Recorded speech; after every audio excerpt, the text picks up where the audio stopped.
keys to victory for Mississippi State. My number one is that Mississippi State has got to win the explosive play battle. Mississippi State has been a big play offense this year. They're one of the top teams in the SEC in terms of hitting those 40-plus yard plays. That is a huge part of what they want to do offensively. They want to hit the explosives. Jeff Lebby says score from far. That is the mentality of this team. They want to hit the big shots down the field. They are also reliant on hitting big shots. State to this point has not shown the ability to be consistent on offense in terms of sustaining drives. When they put points on the board, they're doing it because they've hit big plays for the most part. So if you're Mississippi State, one, just from your own functionality, you need to be able to hit the big plays. But two, from the other side of it, you have to limit those plays from Tennessee. Tennessee, as potent as they are offensively, if you let them score easily, you are not going to be able to keep up. If you allow Tennessee to hit those big touchdowns like they did against Georgia, hitting the 3 big touchdowns to Chris Brazzell, which ultimately was why they were in that game. For as good as Tennessee played in that game, as for much as their offense did, like they had a few big plays downfield, chunks that they hit that like made a big difference that kept them in it. You can't let them have those in this game. You've got to limit the big play. If that means you force them to nickel and dime their way down the field and have to run longer drives, I'm okay with that. If that means you give up some rushing yards in the process, I am okay with that. I don't care if I look up a Tennessee has run for 200 yards. What was the yards per carry, and how many big plays did they hit? If you're State, you have got to force them to go on long drives. You can't let Tennessee be a quick strike offense, because if you do, they will make you pay. So if you're State, you've got to win the explosive play battles. Hit explosive plays on your end, limit explosive plays from the Volunteers. That's key number one. I agree. I think Tennessee is a very explosive offense.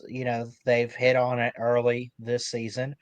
Um, and look, you saw that even though they have lost to Georgia, you saw it even in that game. They were just able to sling the ball around and score pretty much at will. Chris Brazzell, their lead receiver in yardage, touchdowns, what he averages 17. He averages 17 yards. I mean, they got 4 guys that average a catch, uh, 10 or more, right? They got their 3 wide receivers: Mike Matthews, Braylon Staley, Brazzell, and then tight end Miles Kitselman. This is not a offense that is pedestrian. Ask Georgia. I'm gonna keep referring back to that game because I think it was huge, because I do think Georgia has a good defense and they were able to put a stop to it. I I think the secondary's just got to play consistently. Consistency is a big thing for me. It's not just something where, oh, just play great. I think you just got to be consistent with it. Like if you're going to get off the field on third down on defense, try to do that every drive. If not, like if you miss one drive, cool. But if Tennessee scores, you got to score with them offensively. You also have to adapt to the game on defense. And I think Mississippi State so far this year has actually done pretty well with that. Uh, you something about the secondary that I kind of see here is we have about 5 picks. What's interesting, Andrew, is it's not just one guy. We have 5 interceptions with 5 different guys in the secondary. I think you got to be pretty confident about that. Like if one guy is going out there and he's not doing his job well, and you need someone to step up big, I think you can trust that they could go and defend the pass plays, and step up in those big moments. So I think the secondary is going to be a big thing to watch. Um, just get off the field on third down, force turnovers, keep Tennessee on the bench. Yeah, it's definitely going to be a big part of it. You need your secondary to help limit those explosive plays. Going with the defense as well, and my second key to the game, State's got to confuse Joey Aguilar. Mm-hmm. What Aguilar has done really well is that he is incredibly decisive. He gets the ball out quickly and on time to the right player.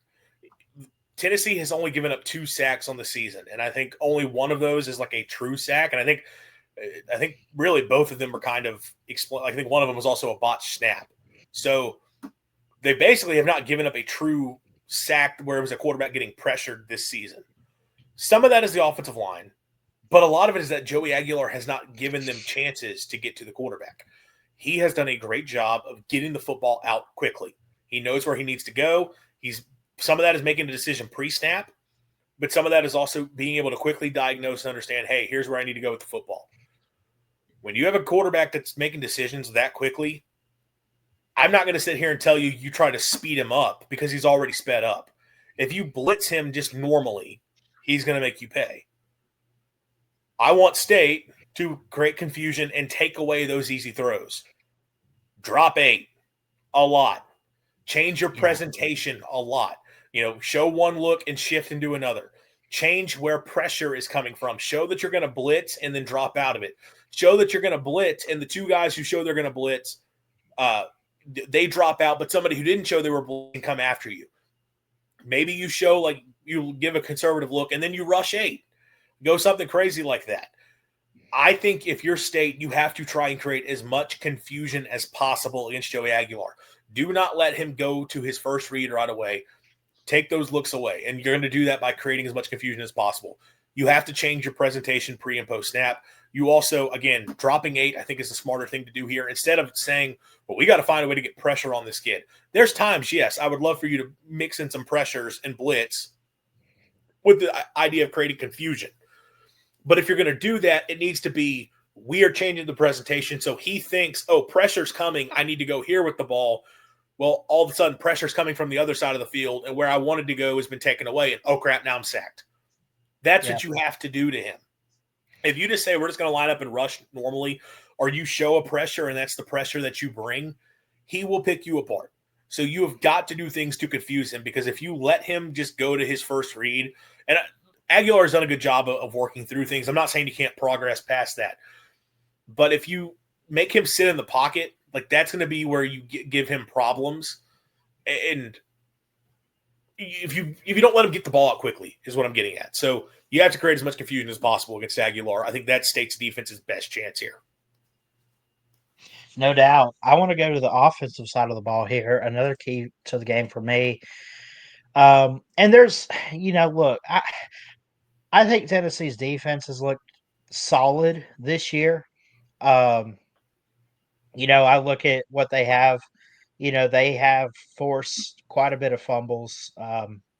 They forced 8, no, 6 so far, and they've recovered 3 of them. So they've recovered about half of those. Keep the football in your hands if you're Mississippi State. I think you got to limit their defensive line a little bit. I say don't be afraid to hand the ball off. Give it to Fluff, give it to Devon Booth. Fluff's already over 200 yards this season. You also have had really good success with a big runner in Xavier Guyton. Gaden. Gayton. I look at these numbers. I mean, it looks really good. I say you just got to get explosive early on offense if you're Mississippi State, because you know that, yes, your defense we just talked about is going to have to figure out how they're going to match up against an explosive offense with Joey Aguilar, but you got to be explosive yourself. Blake Shapen's got to take some chances in this game, throw the ball downfield, find guys like Anthony Evans, Jordan Mosley, Thompson, all these guys. You got 2 key receivers, especially that I just named. Brennan Thompson has 17 receptions, over almost 300 yards. He's at 291. And then Anthony Evans, a stud, at least so far this year, what we've seen, 21 receptions and 290. Don't tell me they don't have playmakers. Take advantage of it and limit the secondary for the Vols. Also with State, from an offensive standpoint, my final key here is, I think if you're State, you have to have your first 4-quarter offensive performance of the season. Yeah. State offensively has not played a complete game this year outside of Alcorn State, and I really don't count that.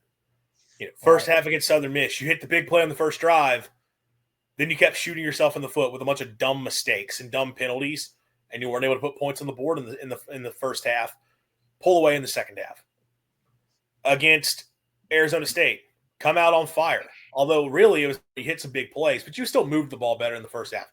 Second half, State couldn't move the ball until they finally had to at the end. You hit the big play to win the game, but the second half offensively was rough. Northern Illinois, the first half, you go down the field and score, and they actually put together a couple touchdown drives. But you had some Yeah. tough possessions on offense in the first half. Second half, you come out much more locked in and you keep scoring as you hold on to the football. State cannot afford to go long stretches of offensive ineptitude against Tennessee. It's got to be a consistent four-quarter effort because this is a Tennessee offense that's going to put points on the board. For as good as State's defense has been, and a testament to State is that despite their offense not being consistently able to score points, their defense has played well enough to keep them in all of those games, if not do enough to keep them ahead in those games.